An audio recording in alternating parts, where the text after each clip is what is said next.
So hey guys, did you know that mastering your sewing machine can unlock a wall of creativity? Well, in this video, you will learn the basic of your sewing machine. So let's get started. This is a Singer heavy duty machine. It's a very good machine for a beginner to start your sewing journey. So this is the length. So this is the stitch length. Let's say you have depends on the material you have, right? You want to probably use let's say you have a jeans material. You definitely don't want to use like a 1 inch a heavy jeans material. You don't want to use a stitch length of 1, right? You need a really good long elongated stitch length. So I usually go with a 3, or it depends on the material you would go on for, but I would definitely as I move along in this course, for some of my projects I would be doing using a stitch length of 3. Now also on this stitch length, now you could have the buttonhole stitch. So this is the buttonhole stitch here if you want to go into buttonhole, and we'll talk about that a little bit later as we go along. So this is the buttonhole, and then you do have the different selection dial here, guys. So let's say for instance, let's just start with the buttonhole. Let's say I want to do the buttonhole. You want to make sure that this is on the buttonhole itself, and then you want to make sure that your buttonhole is also selected there. Okay, so we'll dive in a little bit deeper for buttonhole per se, but just to kind of give you a general overview. So you want to make sure when you're doing your buttonhole that this and this of course line up itself. All right, another thing, guys, the great thing with this machine, you see we have S1 and S2 here. So let's say and then we have some blue and some red here, right? So S1 here represent the blue. So you see S1 is in blue. So this is for all the blue decorated stitches here, right? And if you want to do the red, let's put it like that, then you put your machine on. Of course, you got it, S2, and then you would select. So let me just show you. So let's say I want to make this stitch here. I would put my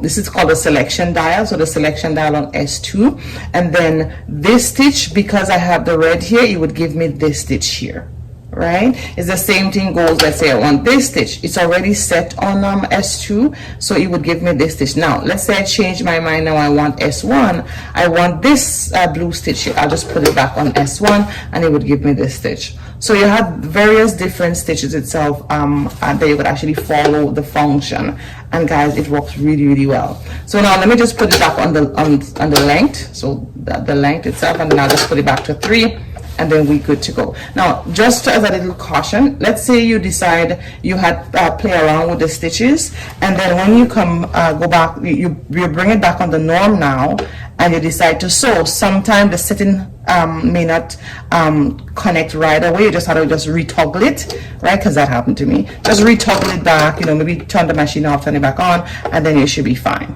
Okay, guys? All right, so this is called the length itself. So this is the length, the stitch length, and this is the pattern selection dial. So you can tell it's different pattern itself. So this is where you actually change it to change the different dial of the sewing machine, of the stitch of the sewing machine.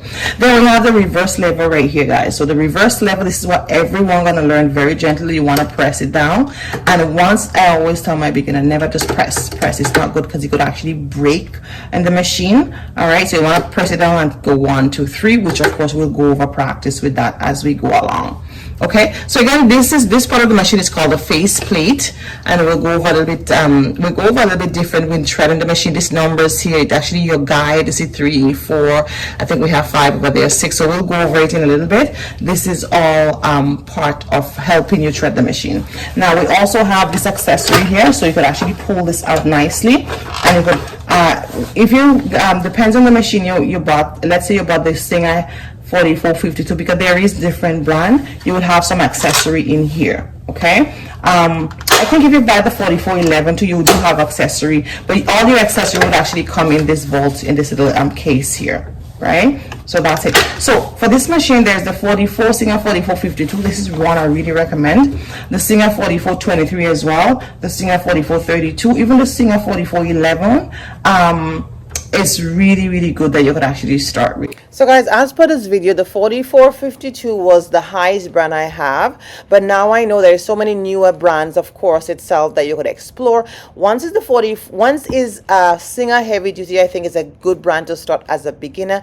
Keep in mind the features might be a little bit different, but the sewing is pretty much the same. So we are going to start with the top features of the machine, and then we'll work our way down, back, and all that as we go along, okay? So now let's talk about the we're going to actually start from right, and then we're going to go this way. So first we have here, this is the stopper for the bobbin stopper, and this is the bobbin thread guide. So this is one of the bobbin winder spin, so you could actually spin the bobbin itself, but this is the stopper. When the bobbin is full, you just go click, it stop. Okay, now this here now is the thread holder. So this is you can actually take it off. Actually, this would actually come in your storage that we talked about earlier, and you put it here, and that would actually work really, really well for your different threads here. Okay, so you could actually put it this way, or you could put your thread this way, and there is a stopper you could actually put here. We'll talk about it more. So this is your horizontal spool spill. When you're using this way to put your thread, you want to ensure that you have that stopper here. There's also a little head here to kind of lock it in place, but I usually don't do it this way. I use the hole for the second spill, but I usually use it from this way, so I really like it this way.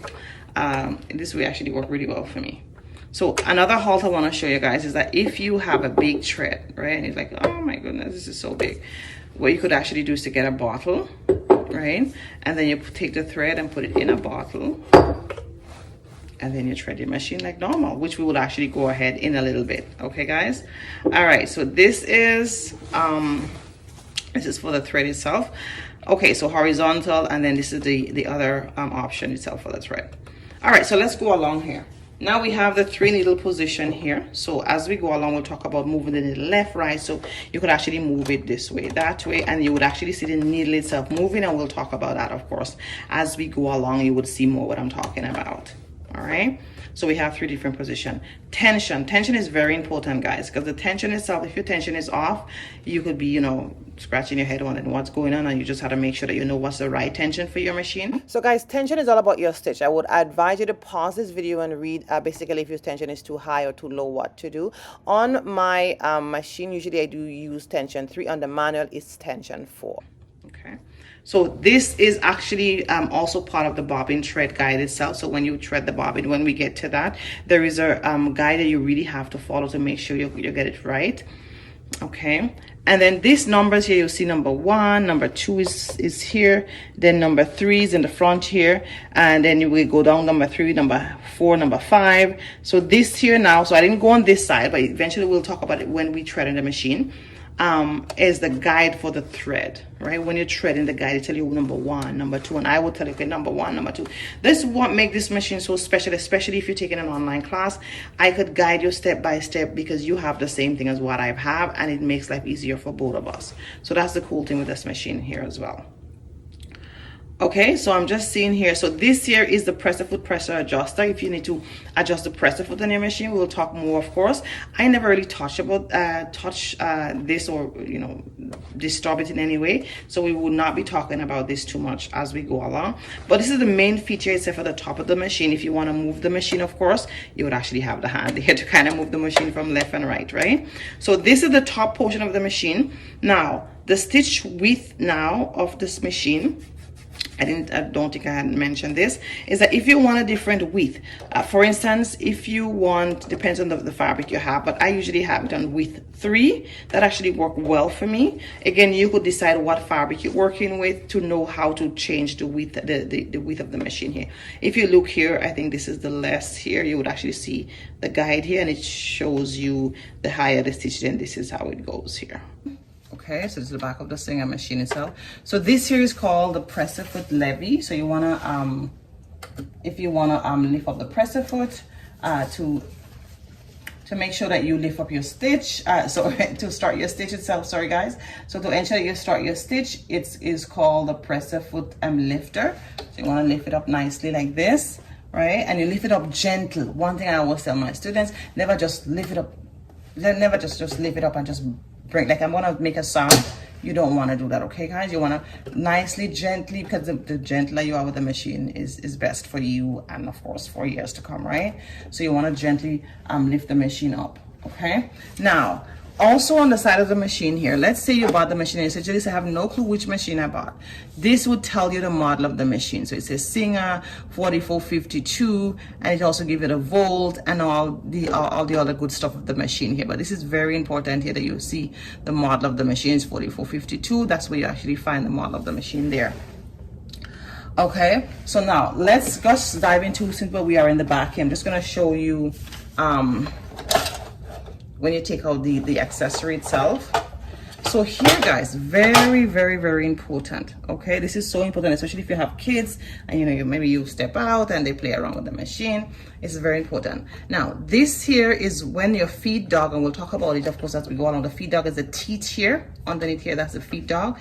So this, if your feed dog is up, this is what that's the diagram. It shows that the feed dog is up. That means you could sew. Now if you want to do Embroidery. I don't teach quilting, but if you wanted to quilting with this machine, it's a very good machine. You could also do sewing and quilting as well. You have to ensure that you click that button and then the feed dog would go down. That means you have to move the fabric itself. You have that power on that control. The feed dog pull itself out of the way, right? But keep in mind when you want to sew again, because I have that in my beginners class where I teach my students maybe how to do that, and then they forget to bring this up, and when we're ready to sew, the machine is not moving. So let's say you are home and then this happened and you don't know what to do. You forget that you turn this down. You might be going to the store and say, you know what, this machine is not working, not knowing that you just have to bring it back up, and you should be back in business. Okay, so this is very, very important. Okay, so here also is a thread cutter. So the thread cutter on the side, you could actually cut your threads. It's really, really cool. Let me just do this for you. So once you finish your stitch, you just cut your thread. So it's a thread cutter. You have to cut the thread nicely there. Okay, so as we're here now, I'm just gonna show you the needle plate cover is right here. So we're gonna, and let me show you here, just gonna put it back here. So the needle plate cover, if you wanna just open the needle plate cover, there's an arrow here. See, you just fly up and then you take the bobbin off, all right? Either the needle plate cover or the bobbin cover, either way. And in order to put the bobbin back, which we'll do, there is a guide on the plate here to kind of help you guide you to how to put the bobbin back. But again, we'll go over it in a little bit. So this here now is the presser fit, right? So this presser fit is very easy to come out, guys. Just check this out. You squeeze this here, everything come out. Voila, very easy. You bring it to put it back up. Let me make sure. Then you squeeze this back, you open the door. So remember, when you squeeze this in, the door open, you push it back up, and then you release, the door close. So it's very, very easy to actually change the feet here. So we will put a more in-depth video of how to change the presser foot. So definitely look for the update in the description below with the link, and you'll be able to change the presser foot with ease. So this is if you want to do a different, like if you want a button stitch dial. I don't really touch this, I just leave it as it is. But you could actually go ahead and I think use a coin, and you could move it different way. Then that's also talk about the buttonhole stitch here. So you can see here, I just leave it as, whatever it comes with. Then this is the power and the light switch. You want to put the power on, you want to put it off. And then this is the main plug itself for the machine. So if you have children and stuff like that, and you definitely want to make sure that this is totally off when you're not using the machine. Okay, so this here now is your hand wheel. So this guy's going to be your friend when you want to bring the needle down, right? When you want to bring the needle down, you turn it, and always turn it towards you. That's one of the hints here, and I want you guys to always remember, always turn the hand wheel towards you. Never turn the hand wheel this way. It's very easy to do, but always get into the habit to turn the hand wheel this way. Okay, that's would really, really help your machine very, very well. Okay, so this is your presser foot. that's your gas itself as you go, and this would be your friend because you would learn how to control. That's what I usually say. So when you press your foot pedal, then that's where action is. Way. So sewing is like driving, so that's your gas right there. Of course, be on the floor. Just wanted to show you. And then we will plug, we'll use our you know, our plug here to kind of plug it on, right?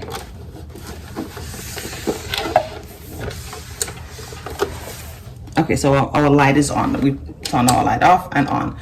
Okay guys, so now let's go ahead and run the bobbin, and then we will go into dive into threading the machine and get started.